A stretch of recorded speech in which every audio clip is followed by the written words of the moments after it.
Madame Georges-Paul Langevin, ministre des Outre-mer, est actuellement en visite dans notre île. C'est au siège des Terres australes et antarctiques françaises à Saint-Pierre que nous l'avons rencontrée ce jeudi 22 janvier. Elle a évoqué avec nous le rôle des TAF et s'est positionnée quant à la continuité territoriale. Parole de ministre. Je souhaite avant toute chose vous présenter, ainsi qu'à ceux qui vous sont chers, mes vœux les plus sincères pour 2015. Alors bon, je pourrais dire que ce qui m'a vraiment beaucoup intéressé, c'est le dialogue avec les religions.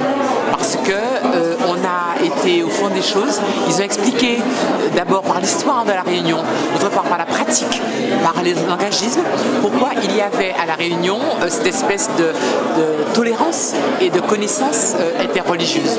Et ensuite, ils nous ont expliqué comment ils faisaient vivre ce dialogue, parce qu'au jour le jour, ils se voyaient, ils échangeaient et ils essayaient chacun dans sa religion d'essayer d'avoir les cadres nécessaires pour que chacune des religions soit vraiment une religion de France, une religion avec des responsables religieux qui étaient formés, qui partageaient les valeurs de la République, qui s'exprimaient en français, et par conséquent, ça a été un moment très dense.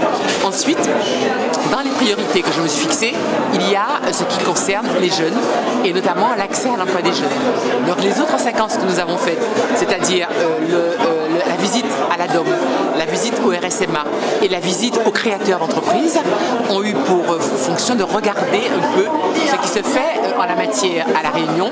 Et notamment, c'est vrai que la visite à l'endroit où travaillent ensemble des créateurs d'entreprises était très instructif, parce qu'on voit que c'est une manière innovante de travailler avec des gens qui sont seuls, auto-entrepreneurs, mais qui se rassemblent pour pouvoir échanger, et on se dit souvent qu'on a plus d'intelligence à plusieurs que tout seul.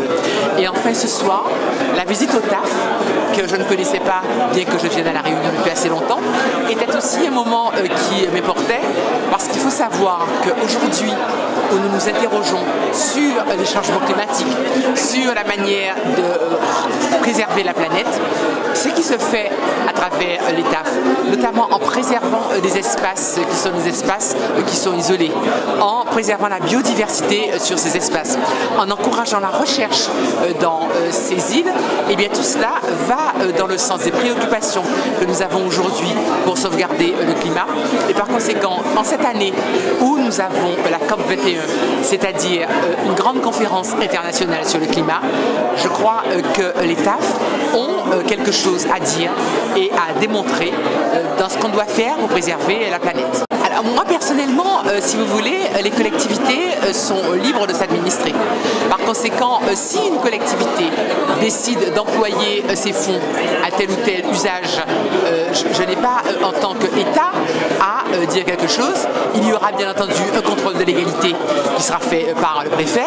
Il faudra que la décision prise par la région soit soumise à Bruxelles au titre de l'approuvé communautaire.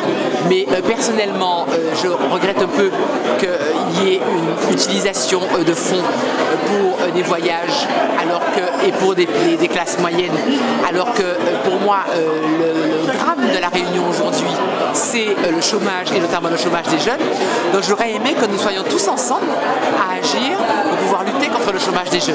Mais à partir de là, les collectivités sont libres de s'administrer comme elles veulent, et par conséquent, s'ils préfèrent voyager que d'aider les jeunes à trouver un emploi, j'ai pas grand chose à dire.